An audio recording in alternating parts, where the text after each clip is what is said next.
Welcome to the Midday Music and More Show. I'm your host, Spencer Duby. This is Music Monday. Got a local band in here. Got Katie and Josh from Fresh Breath. How you both doing today? Hey, Excellent. good, thanks. Oh, thank you so much for joining me today. Yeah, it's thanks great to meet both of you. You know what? Got to start out right away. What was your musical background, both of you, like growing up? I love finding that out about people. Yeah, my family listened to music like every day, all day long in the house. I started playing guitar around 15, 16 years old. Didn't really know that I could sing. I just kind of started to sing when I played guitar. So I started like kind of in my late teenage years. And then just kind of stuck with it, kept playing and loved it ever since. Yeah. Wonderful, wonderful. How about you, Josh? Yeah, mine's kind of similar. My dad was a rock and roller, loved AC/DC, and was always playing his guitar. And I never really picked it up until I was probably 18, though. Like, there's a few times when I was younger that we would jam along a little bit, but I never really sparked interest until I had something to write about. And then that's when we really started playing. But yeah, so Katie and I met playing. She was learning pretty much at the same time I was learning. So we were both the awkward kids at the parties in the corner with acoustic guitars that nobody wanted to hang out with. And so we gravitated towards each other and then started writing music together as we were both learning. So Yeah. Very nice. Had either of you taken lessons, or did you kind of just basically teach each other? I took a couple of lessons, guitar lessons, and like maybe one vocal lesson in Essex and Leamington, that kind of thing. And they kind of just taught me like how to get going, how to start to read like guitar tablature online. And then I started to kind of take it on myself from there.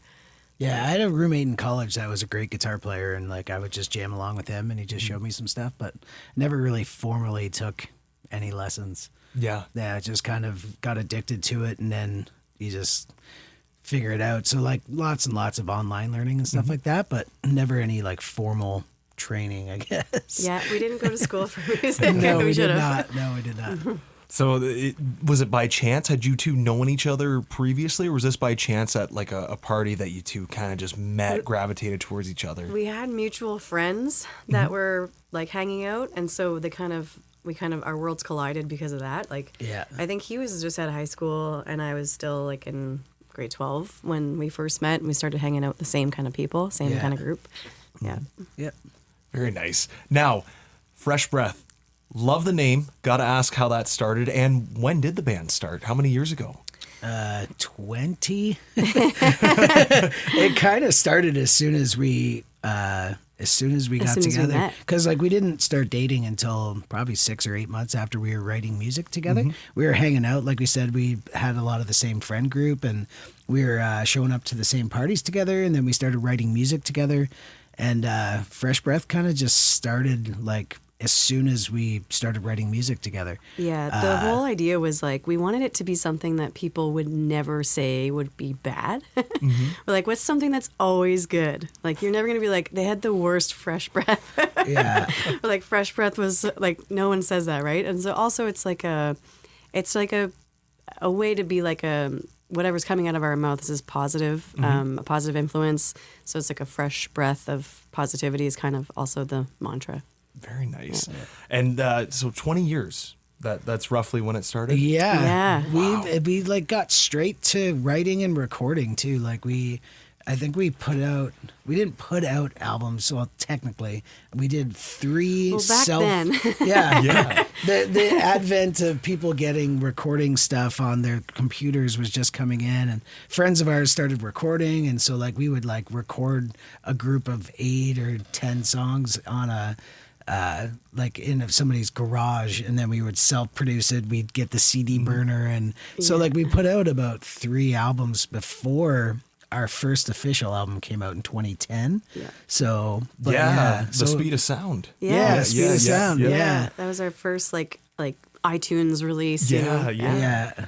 Now, are there any songs like let's go back like The Speed of Sound and Us Against the World? Are there any songs from, because The Speed of Sound 15 years ago, or even earlier than that made that album, or Against the World, Us Against the World? No, like we always had fresh songs. We wrote a lot, and then like our MO has always been like, well, if you don't record it, then you're gonna end up forgetting it. And then if you record it, you might as well show people. So we've always been writing, always been trying to record what we've written. And it's just kind of like an autobiographical timeline of where our heads have been at. And so going back, there's still some songs off of that 2010 album that we put out that we still play like regularly, which is interesting. But so we pretty much we were always writing new stuff and always recording and always putting stuff out. Yeah, there's a section there of time where we went as Fresh Breath Band, and we had like a full band. So there's like a whole different section on iTunes and Spotify with like full band. We had like a metal drummer and like a jazz bass player, and it was like kind of like we called it Funk Tree. And it was like kind of like an experimental moment in our career. And so there's still that out there. It's Fresh Breath Band. Yeah. And I think there's like a bunch of EPs and singles there's and 3 stuff. EPs. There's one from 2012, 2013, and 2015. So like there's that gap in like our Fresh Breath Spotify from 2010. But that the Fresh Breath Band is what fills up that gap. So I think we put out at least an EP or a full album every 2 years since 2010. And just always, like I said, always writing, always recording, always putting it out. And because we write for therapy pretty much, you know what I mean? Like, so whatever's going on in our lives at the time, we'll either write songs to help ourselves get out of it, or we'll actually put it right into the music. And like kind of, I don't know why we always like third person it, like it's happening to somebody else, but it's actually happening to us. But so I don't know. That's just kind of the gist of how we write and why we write, I guess. That doesn't happen very often. You literally just answered my next question, because it's such a broad question, right? Like, where do you find inspiration to write music and whatnot? Because, you know, you could look at someone on the street and they could be an inspiration for a line or maybe the whole song, or like you said, something going on in your life. That's always been the case. Always been the case. Well, even just that line that you just said, like the guy on the street, I'm like, there's a line in one of the songs off of I think it's the Big Picture album, where it's like even the guy on the street knows something that you don't know, you know. So like, don't ever walk into a room thinking you're the smartest person, because like there's even the guy that's living on the street knows something that you don't, and it's just kind of like a perspective thing. So it's like it's very easy to just grab that little moment, and then you can develop an idea and have the humility to write about it and to just gain perspective from something like that. So I don't know, I feel like I'm always working out new chord progressions, and Katie's always got like endless melodies in her head, so it's like a really good writing team that way. And Jason Isbell always, like in one of his recent interviews, he said it's like songwriting isn't like a video game where you fight the big end boss and then it's over. It's like once you beat that boss, then there's another one, and then another one. So it's like the better you get at songwriting, the harder it is, because then you want it to be, every song to be that much better than the one before. So it's kind of like an endless pursuit of telling a story. Songwriting, it's like one of those open world video games where you can do whatever you want at any time. It keeps going. It keeps going. Yeah, exactly. First person, third person. That old John Prine song where he's like, I am an old woman. It's like, that's the first line. And it's just like, oh, this guy's an old woman in this song, you know? So like you can just do it so many different ways. It's just endless. And like I said, the better you get, the harder it is. Through My Window, the album and single, let's talk about that. Why release it as a single as well as the name of the album? Whose idea was that? We did a few singles off of that. I kind of like to dive into the strategy part of music sometimes and see, it's a good way to tease the album to get people interested in what you're doing instead of waiting for the whole thing to come out. We always found putting out a couple singles before the album gets people a little bit more intrigued, involved. A lot of our most famous and favorite artists do that all the time, right? So it's hard to pick your singles off of an album, but you can always kind of tell which ones stand out. So we went with the 3. I think that you guys are playing actually. Yeah. But Through My Window was the very first song I think we wrote for the album, and it kind of set the tone for the whole thing. So I think we thought that would be fitting to do the first single. Now, what is this song about? What was going on in both of your lives? The inspiration behind it? Yeah. I think, was it like kind of COVID-ish era? I don't know. It was maybe like a year late, but maybe when you were experiencing what the song was Yeah, I about, it think was so. during Yeah. COVID. Writing. I mean, we're coming of age. We're, like I said, we've been doing this for 20 years. I'm going to be 40 this year. It's hard not to think No about. way. It's hard not to think about yourself getting older and what that will look like. And so I kind of romanticize the idea of what I would be like as an older woman in this song. And when I say romanticize, I mean like I lovingly see myself as like an old woman with long hair, but an artist, an artsy person that is still enjoying, the craft. Whether I'm also like, I love to paint, and I feel like with doing music and schedules and busyness, it's hard to do all of the things. But I could imagine myself maybe one day an old lady painting and looking out the window. And I thought that was just really sweet and a cool idea for a song, just to Yeah. kind of remind people that it doesn't always mean getting old doesn't always mean that's scary or bad. It's just, it could be something really sweet. Yeah, and you can also just be whatever you want at any age, I guess, Yeah. right? Yeah. But like musically, I was listening to a lot of Madison Cunningham, and she does all kinds of crazy time signature changes and stuff.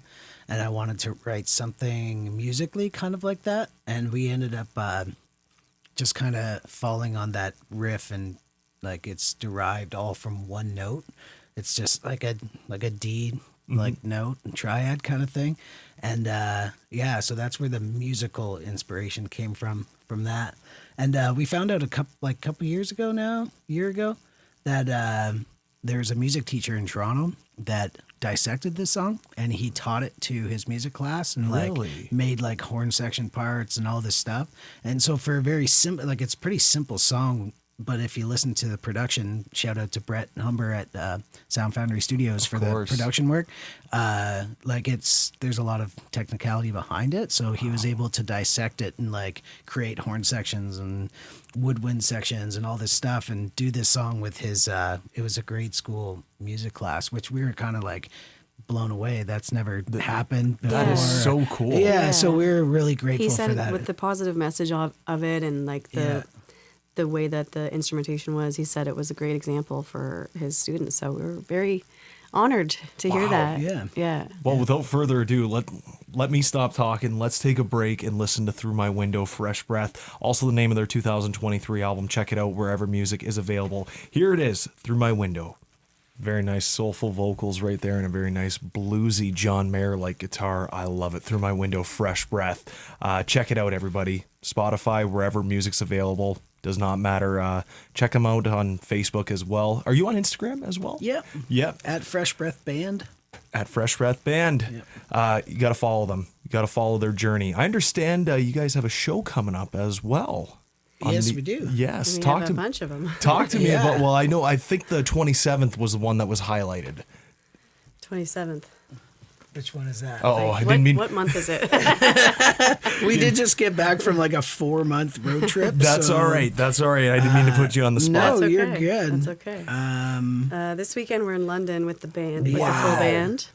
You guys. Wow. Yeah. We're playing a brewery, Forked River Brewery. Yeah. And then Next weekend we're in Toronto. next weekend in Toronto with the full band. Yeah, Sheesh. which is exciting. Yeah. And then we've got a bunch of like private events. We're doing some weddings and stuff. And then we're all over the place. Play a Local bunch of, shows. We have so we host a concert series here called Barn on the Farm, just outside of Cottam. And so we're playing that as well, and we're hosting local musician Justin Latham in the Stride. Yeah. who's He's been on here before. Yep. As well as Mitch Zitas, who's from like the London area. So that's always a big show for us. Yeah, that's fun. Check that out at www.freshbreathband.com. You do have a website also. Yeah, there's a whole Barn on the Farm section. So we do 2 events every year, and then we usually bring in like one touring act and then a couple of local acts, and Yeah, we have a food truck that comes in, and Yeah. it's a cool event. it's a vibe. How did that event start?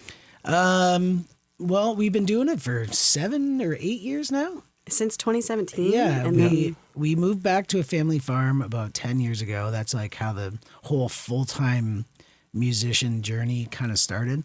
I'll keep it short. We don't have all day, but like when we moved back to the farm, there's an old corn crib at the back of it with big cathedral ceilings and this beautiful woodwork, and it's just empty. Sounds really And nice. so we're like, well, we got to do something about this. And like, so there was a partial stage there. And so we just added on to it, built this really big stage at the back side of it. And we got seating for about 110.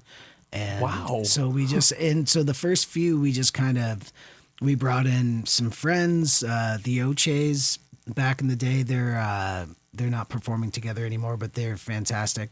And so we have them out like just about every year for the first 2 or 3 years. just to kind of It feel would it just out. be the two Yeah. of us, and it'd be kind of like a small kind of friends and family thing.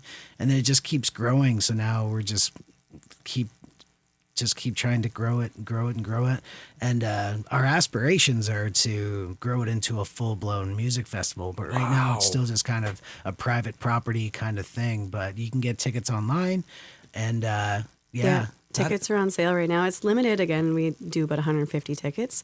That's amazing, though. Yeah, we sell out every year. It's sold out been- every event for the past like 4 years now. So like, yeah, It's been great. Yeah. And- So if you want to get tickets like now if you want. It's June 7th. They're selling. It's about a month away. Yeah, it's about a month away. I think a very important question, especially for you two, because you can just tell you both are still so young and in your prime and passionate about music. Thank you.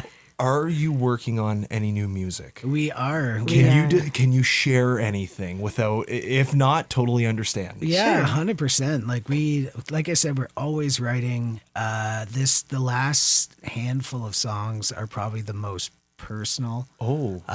Most storytelling, kind of change a detail here to protect the anonymity, if you will, of certain people. But the next album that we're gonna do, I feel like is probably the most close to the heart.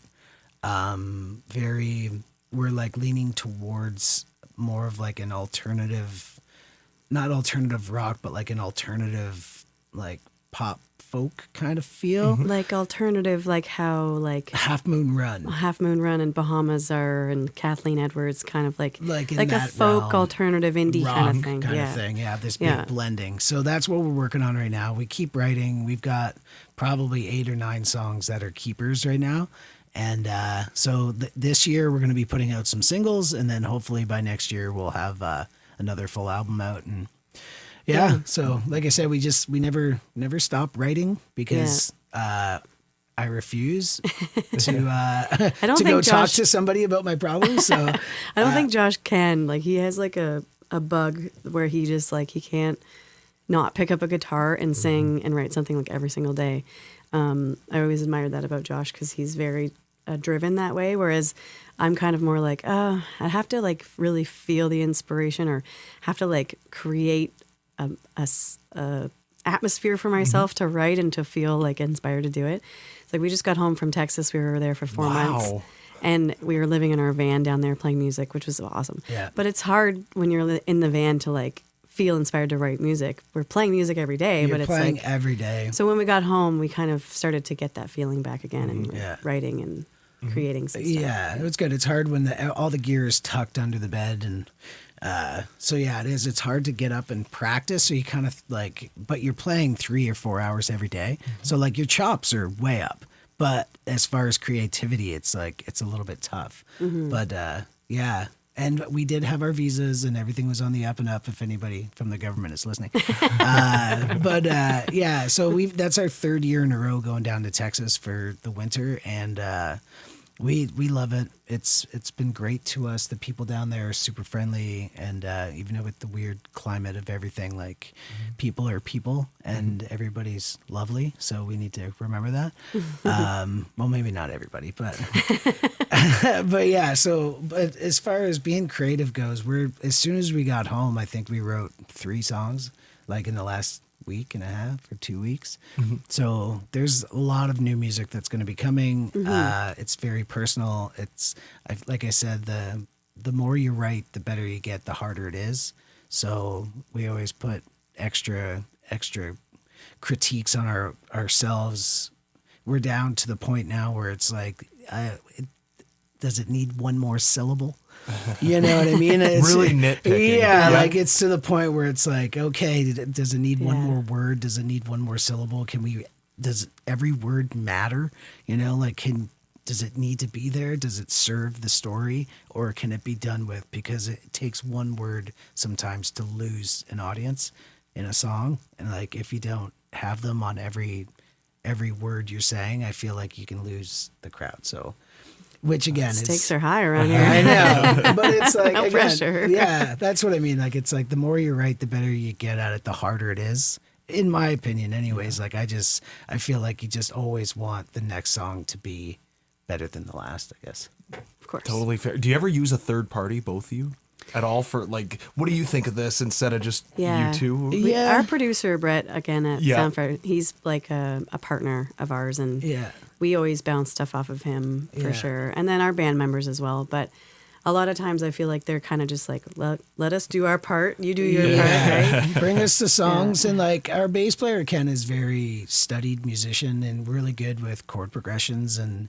is not afraid to tell you when he'll like ask you like, why did you make this choice? You know, like, was it you went to this major, was it supposed to feel lifted, or did you want to keep it dark? You know, that kind of stuff in the musical theory realm. So it's like, he's good that way for sure. But Brett is definitely our third party. Our go-to. This is what we have. You know, like, what do you think of this? And he's the same, like super gifted with his ear. So he'll be like the mood doesn't really fit. You could do this for an ear break kind of thing. But as far as the writing process, though, it's usually just the two of us. Yeah. So, Yeah. Well, as we wrap up here, we're going to end the show with The Way I Am. Got to ask you both what that song means to you, what the inspiration is behind it. The inspiration behind it is further to the fact that I don't want to talk to people about my problems, so I write songs. But we're having like a friend get together. It was Christmas time, and I have a whole bunch of ideas and thoughts that are, let's just say, not what most people think. He's not a Christmas person. Yeah, let's just say that I have very obscure and not very popular opinions about certain holidays. And so anyways, I was just kind of going off, and we had a couple of drinks, and I was going off on a tangent about some crazy stuff. And a friend of mine was like, you need to go to therapy. And I'm like, I know that. And I'm like, but I don't. I write music for it, so I can at least get it out, and it's not bottled up inside of me. So like the lyrics. The next day you wrote this song, and that was and the how lyrics, it came if you out, listen to it, it's like, like a friend of mine told me I need to go to therapy. Yeah. And I said, I feel exactly the same way. That's why I play, you know? So that's kind of like, I kind of wrote this one almost all by myself. Yeah. And then Katie came in and helped with just the tweaking of melody arrangements and stuff. But so that was how this song came about. Sorry to Christmas lovers. Hey, but everybody's entitled to their own opinion. I know. I don't know. But so it's not the first time I've been told I need to change my views on it, but and it won't be the last. Yeah. But this song came out of it, so I can't be too upset about it. That's true. Yeah. Awesome. Well, I want to thank you both, Josh, Katie. I wish we had more time to talk. I really appreciate you both coming in. Please, everybody, follow them on Instagram, on Facebook. Go to their website. Also, do you sell merch? Because I'm looking at that. Yeah, we that do. you're wearing. Our website is full of like print to order stuff. So there's a really big online store, so you can get just about anything on there. And then we always bring stuff to shows as well. I love it. Their music's available wherever music is available. Josh, Katie of Fresh Breath, thank you so much for joining me today here on the Berg. Thank you for having us. Thanks for having us. Thank you. I'm going to close it out with The Way I Am, Fresh Breath.